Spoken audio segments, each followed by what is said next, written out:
mengajar apa dan di kelas berapa? Ibu Rusfiati, saat ini Ibu mengajar matkul matematika untuk kelas 10 dan kelas 12. Di sini saya akan mewawancarai Ibu. Pertama-tama, apakah Ibu mengetahui adanya mata kuliah pengetahuan lingkungan basah di berkuliah sekarang, termasuk di program studi saya sekarang, pendidikan matematika?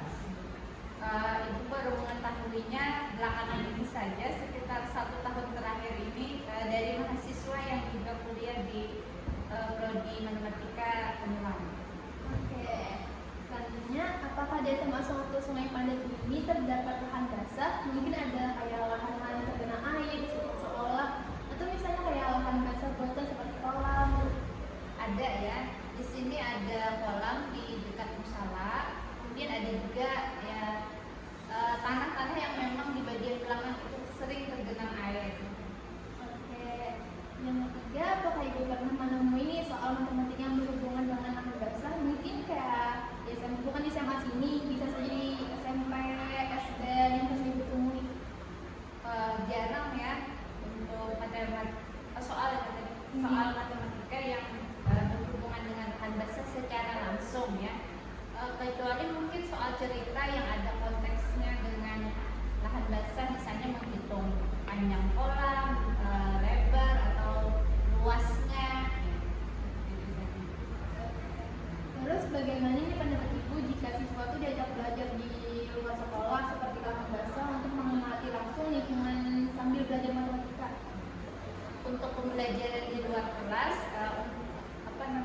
sekali-sekali memang menyenangkan bagi siswa ya.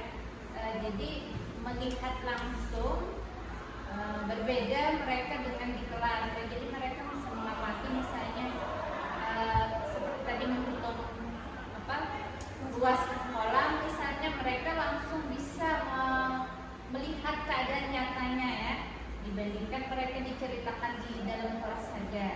Kemudian nanti kita bisa juga misalnya secara langsung menceritakan tentang manfaatnya atau apa-apa yang mereka harus di dalam kehidupan sehari-hari itu, apa hubungannya misalnya atau manfaatnya dan sebagainya. Ya, lebih paham gitu lah. Ya. Nah, apakah pernah Ibu tuh mengaitkan mata pelajaran matematika dengan lahan basah di dalam pembelajaran?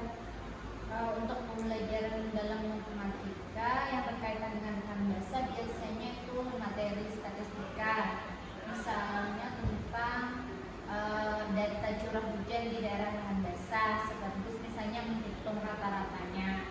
Kemudian dalam hal perubahan debit air, misalnya kita bisa menggambarkan grafiknya. Kemudian itu termasuk berarti dalam materi grafik fungsi.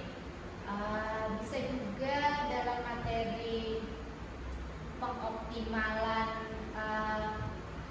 penggunaan lahan basah dalam materi program linier, atau kadang-kadang dalam materi pertidaksamaan, misalnya batas ambang debit air agar tidak terjadi banjir di daerah lahan basah ya. Biasanya dalam mengajarkan materi tersebut sekaligus kita ajak siswa untuk merenungi misalnya apa manfaatnya, misalnya tadi dalam batas ambang debit air supaya tidak terjadi curah hujan, maka kita himbau untuk siswa agar tidak melakukan hal-hal yang bisa menyebabkan terjadinya banjir ya. Jadi bila sering terjadi hujan, maka kita himbau siswa untuk misalnya jangan membuang sampah atau hal-hal lainnya ya, seperti itu. Oke, terima kasih banyak Bu atas jawaban dari Ibu dan tanggapan Ibu. Assalamualaikum.